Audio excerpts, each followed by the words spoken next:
المعروف یونس سائیں میں دعوت خطاب دے رہا ہوں اس موقع پر بسط خلوص و احترام. پلیز تشریف لائیے.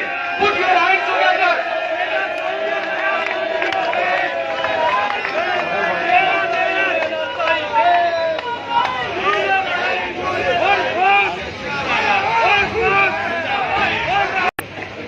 بسم اللہ الرحمن الرحیم.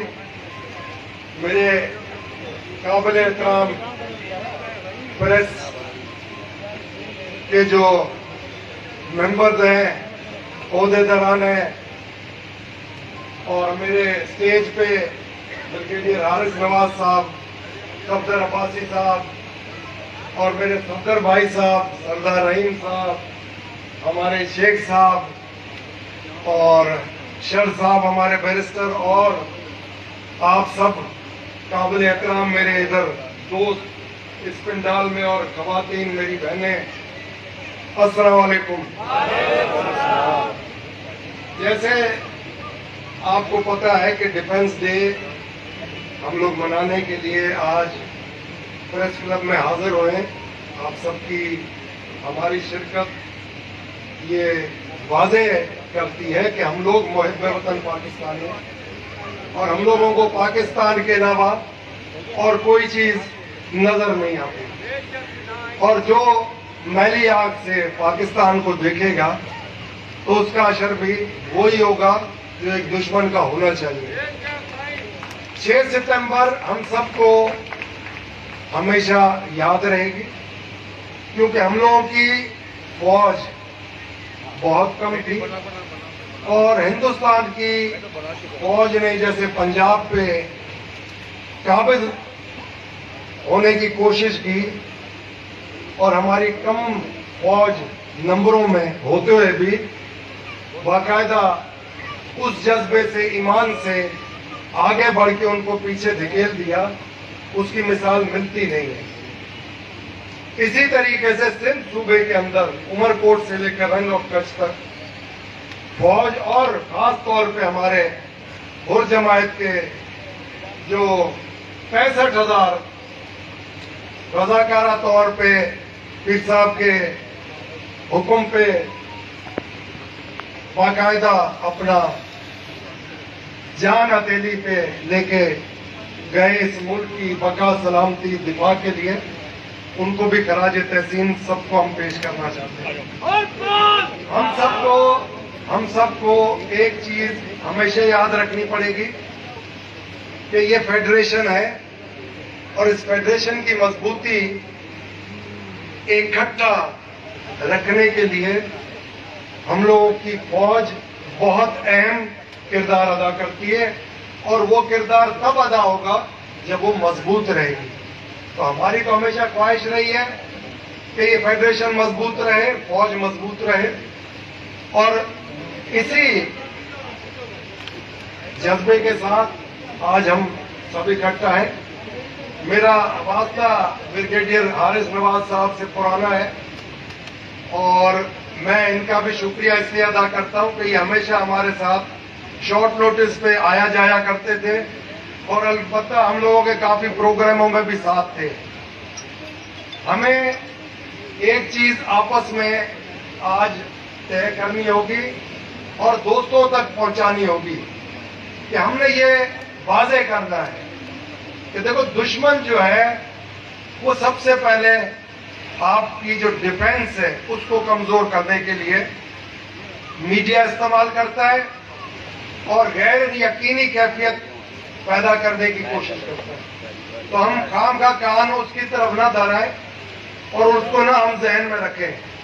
ہم نے یہ سوچنا ہے کہ ہم پاک فوج اور یہ پاکستانی عوام ایک پیج پہ ہے.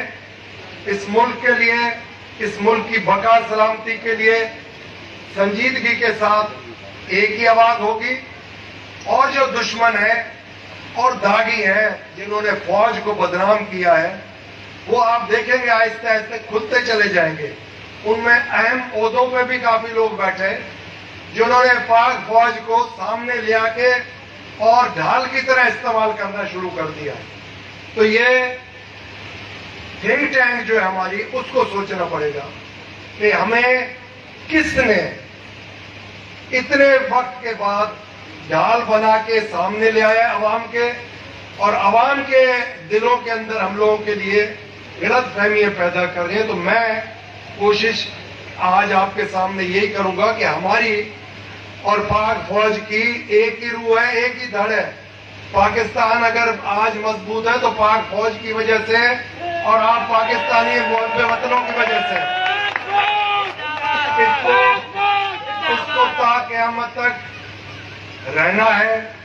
اور اس خطے میں، بر صغیر میں 100 سال سے زیادہ بڑی لمبی تاریخ ہے جو پشت در پشت حر جماعت سامراج کے خلاف اپنے جدوجہد کرتی رہی، شہادتیں دیتی رہی، اور پھر پاکستان کے قیام کے بعد بھی حر جماعت شانہ بشانہ پاک فوج کے ساتھ کھڑی ہے اور کھڑی رہے گی.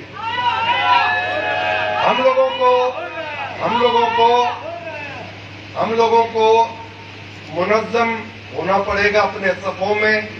ان کالی بھیڑوں کو ان کی شناخت کرنی پڑے گی جو اس ملک کی فوج کے خلاف باغی کر رہے ہیں نوجوانوں کو، جو کہ بالکل غلط ہے. کیونکہ یہ فوج اور اس فوج کی وجہ سے آپ کو اتنا اندازہ ہونا چاہیے کہ ہم لوگ راتوں کو سکون کی نیند بھی سوتے ہیں. اور خاص طور پہ میں آج ضرور بولوں گا کہ ہماری ایم عالم صاحب کا جو کارنامہ تھا، 1 منٹ اور کچھ سیکنڈ میں 5 ہوائی جہاز، جنگی جہاز جو گرائے تھے، اس نے پوری اس جنگ کی کانسیپٹ ہی چینج کر دیا تھا. کیونکہ اس زمانے میں جہاز بہت کم ہوا کرتے تھے، اور جو ایئر فلیٹ تھی اس کی کمر توڑنے میں ایم عالم صاحب، اللہ ان کو جنت فردوس میں جگہ عطا فرمائے، ان کی دلیری نے وہ کارنامہ کیا کہ ہندوستان مجبور ہو گیا بیک فوٹ پہ جانے میں. کیونکہ فضائیہ کا بہت بڑا کردار تھا اس وقت.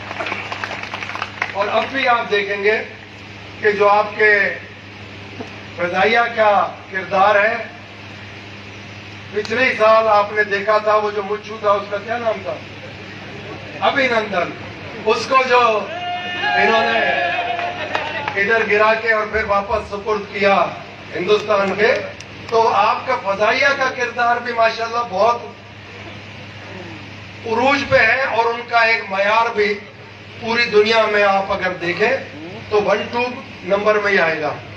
اسی طریقے سے آپ کی نیوی کا کردار بھی ہے کہ آپ کے پانی کے اندر کسی قسم کی کوئی حرکت ہو تو اس کو بھی وہ دیکھ لیتے ہیں. تو ہمیں فخر ہونا چاہیے. اگر ہمارا ایک اپنا گھر ہے، اس گھر کے لیے اگر آپ خود پہرا دیتے ہو تو اس میں کوئی بری بات نہیں ہے. یہ آپ کا فرض ہے. یہ پورا ملک آپ کا گھر ہے. آپ سب پہ لاگو کرتے ہیں ذمہ داری کہ آپ لوگ اس کی باقاعدہ دفاع کے لیے، اس کی حفاظت کے لیے دن رات جاگیں، ہمت کریں. فوجیوں کی اور باقی نوجوانوں کے بیچ میں جو سوشل میڈیا ہے اس کو آپ رکوائیں کہ کسی طریقے سے یہ معیار ہم لوگوں کی فوج کا نیچے نہ آئے اور ان کا جذبہ بلند رہے. تو ہم لوگ آپ کے سامنے انشاءاللہ ہر 6 ستمبر کو آ کے یہ یاد کرائیں گے کہ یہ ملک حاصل کیا ہے. بڑی جدوجہد میں بہت قربانیاں دی گئی ہیں. اور ایک فقیر نے تو یہ بھی کہا تھا کہ جتنا لہو خون اس ملک کی بنانے میں بہا ہے، مطلب دیا گیا ہے، تو اس ملک کو انشاءاللہ تا قیامت تک کچھ نہیں ہوگا.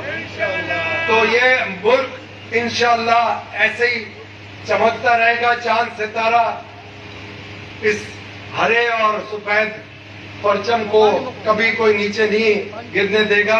ہم لوگ سب کے اوپر فرض ہے کہ ہم اس کو اپنے ہاتھ میں لے کے چلتے رہیں اور اس کا جتنا دفاع کر سکے اپنی خواہش کے مطابق ذمہ داری قبول کریں کہ ہم اس ملک کے ہیں، یہ ملک ہمارا ہے. اس کے علاوہ ہمیں کوئی اور ملک تسلیم بھی نہیں کرے گا، اور نہ ہم 3rd کلاس سٹیزن ہو کے کسی اور ملک میں جانا چاہتے ہیں.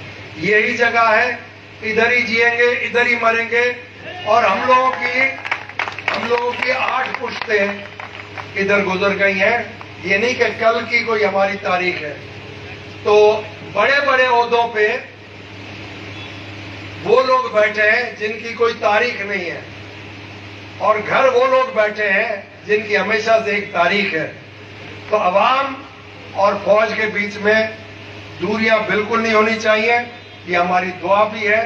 اور ایمان مہمان نہیں ہوتا ہے, ایمان ایمان ہی ہوتا ہے, اور ہم لوگوں کا مسلمانوں کا ایمان ہے. اللہ تعالیٰ اپنے پیارے محمد کے صدقے میں ہم کو, آپ کو, تا قیامت تک آنے والی نسلوں کو, اس ملک کو قائم دائم رکھے. آپ سب کا میں شکر ادا کرتا ہوں, شکریہ ادا کرتا ہوں, بالخصوص یہ پریس والوں کا کہ انہوں نے ہمیں یہ موقع فراہم کیا. پاکستان زندہ باد, آپ سب بھی زندہ باد. آپ کی بڑی مہربانی. اللہ آپ کو خوش رکھے.